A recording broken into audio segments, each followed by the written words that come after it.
Hey everyone, Peter Zeihan here, still in Monterey. That's my plane right there. We just got delayed for another hour. Anyway, on the topic of waiting, where is this ridiculous idea of a COVID recovery for the Chinese? I mean, come on, it's been 6 months. I would argue that you really shouldn't wait for it any longer. There's a number of things that are going on that are structural for the Chinese system that aren't going to fix by anything as minor as reopening. Most Chinese economic growth has been caused over the years by either investment in industrial plant to serve external markets or the production of goods to serve those external markets. So basically think of offshoring, onshoring. That has been a lot of the growth story, and especially the technological advance for these past 20 years. That has probably peaked. A few things. Number one, the world, and especially the United States, has turned sharply anti-Chinese when it comes to investments. And so there's a lot more effort to do things with friends or at home or at least nearby. Biggest beneficiaries of that so far have not just been the United States, but Mexico and Vietnam. Nothing's changing there.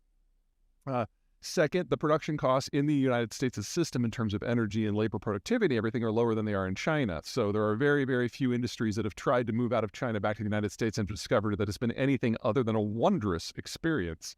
And third, there's a personnel angle here. When you're going to drop $1 billion in a country in order to do a big investment, you kind of go and scout it around first. And because of COVID, no American CEOs went to the country for the entirety of calendar year 2020, 2021, or 2022. If they did, they were subjected to the joys of literally an anal probe to check them for COVID. We like to call this in economic parlance a non-tariff barrier. Well, the average turnover for an American CEO is 5 years. And if for 3.5 years, you couldn't even get there, well, the personal connection where CEOs would link their personal performance professionally to some sort of activity in China, well, that's all gone. And so we've seen interest at the corporate level drop as well. On top of that, it's turning out that the Chinese demographic picture is significantly worse than anyone thought. Worse than the Chinese thought. And it's not so much that the Chinese population became older than the average American in 2018 and was passed by the Indian population in 2022, but those milestones probably happened a decade ago if you look at the new data that's coming out of the Chinese. So the economic case isn't there. The personal case isn't there. The investment case isn't there. And that's before you consider the Chinese have kind of become a bag of dicks in international diplomacy.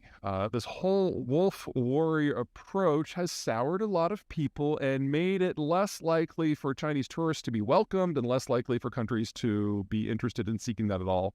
So when you look at flights in and out of China to other countries, the global average is only about 40 to 50% of pre-pandemic levels. So there hasn't been that kind of burst of revenge tourism that we've seen in a lot of places.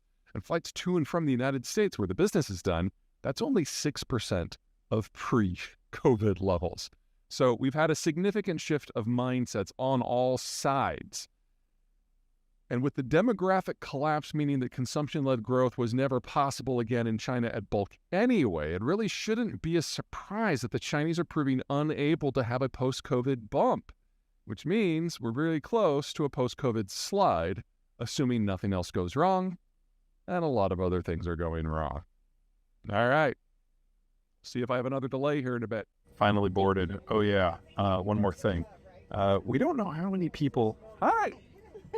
We don't know how many people died in China's COVID experience, so assuming that the anti-vaxxers are right and this has never been worse than a common cold, that was 1 million people. Dead people don't spend money. People who survive dead people tend to be kind of down in the dumps for a little bit of time.